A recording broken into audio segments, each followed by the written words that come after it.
Magandang araw po sa inyong lahat. Sana matapos niyong panoorin itong aking vlog ay makapag-subscribe kayo sa aking YouTube channel. At sana matapos niyong panoorin itong vlog kong ito, pakihit na rin yung notification bell para every time na nagkakaroon ako ng bagong vlog ay madali kayong notify. At yung palaging request na Sir Bong, favor nyo na lang kay Sir Bong kasi dyan sa mga vlogs ko ay marami nang lumalabas na ads. Sana pag lumalabas yung mga ads, huwag nyo siyang i-skip.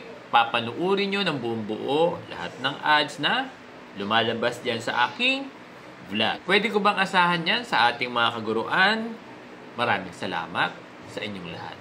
Naniniwala ba kayo sa mga election surveys?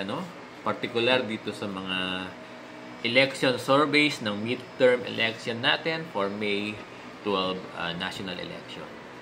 Alam nyo, as early as 2024, marami ng mga lumalabas na surveys from different survey firms or companies kung sino ang mga possible na mananalo sa election comes May 12. And until April and May 2025, talagang naglalabas pa rin ng result ng survey yung mga survey companies, particular yung SWS, Pulse Asia, Okta, Tangere, and many others. Marami ang nagsasabi na yung mga surveys na lumalabas ay hindi pwede gawing basehan para sa mga sure na mananalo sa eleksyon. Marami din naman ang nagsasabi dahil ito ay isang legit na surveys, malaki ang possibilities na kung sino yung mga nagtatap sa survey or kung sino yung mga nangunguna sa survey, sila yung may malaking chance para manalo sa eleksyon.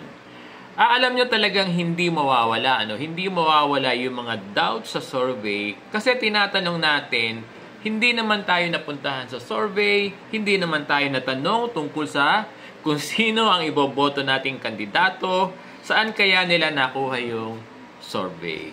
Or dahil karamihan ay nag-work, itatanong natin kailan ba sila nagpunta ng ating tahanan para tanungin tayo sa kanilang survey. Alam nyo, minsan nagtatanungan tayo sa workplace natin. Nagtatanungan tayo magkakaibigan at sa pamilya natin, nag-uusap tayo tungkol sa mga kandidato natin. Pero, yung nais nating iboto, iba naman sa mga lumalabas na survey. Ako, to be honest, sa top 12 na lumalabas sa survey, particular sa senatorial, meron akong mga preference kung sino ang aking iboboto, pero hindi naman silang lahat ay nasa top 12 na survey. Pero meron din naman akong mga gustong iboto na talaga naman kasama din naman sa top 12 ng survey. Kaya ang tanong, pwede ba talagang paniwalaan ng survey? Alam nyo, sa aking paniniwala, pwedeng maging basihan ang isang lehitimong survey sa mga posibleng mananalo sa halalan, sa national positions ng senatorial at maging sa mga local positions. Kasi ang survey ay tulad din ng isang research or study. Meron silang methodology na ginagamit. They gather data, then they analyze. May mga variables na kino-consider, may mga facts na ini-establish until mag-come up ito sa isang finding.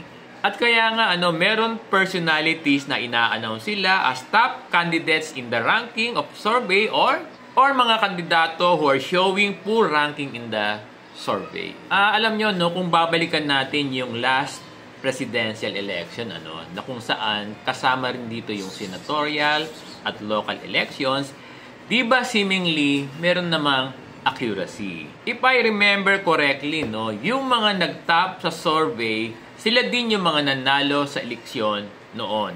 Kaya kung may mga benchmarking tayo ng mga surveys, pwede nating masabi na kung naging accurate noon ang surveys, posible rin this midterm election, yung mga mananalo sa halalan ay siyang mga nag-top din sa survey ngayon. So, pananaw lang po ito ni Sir Bong, Maraming salamat sa inyong lahat.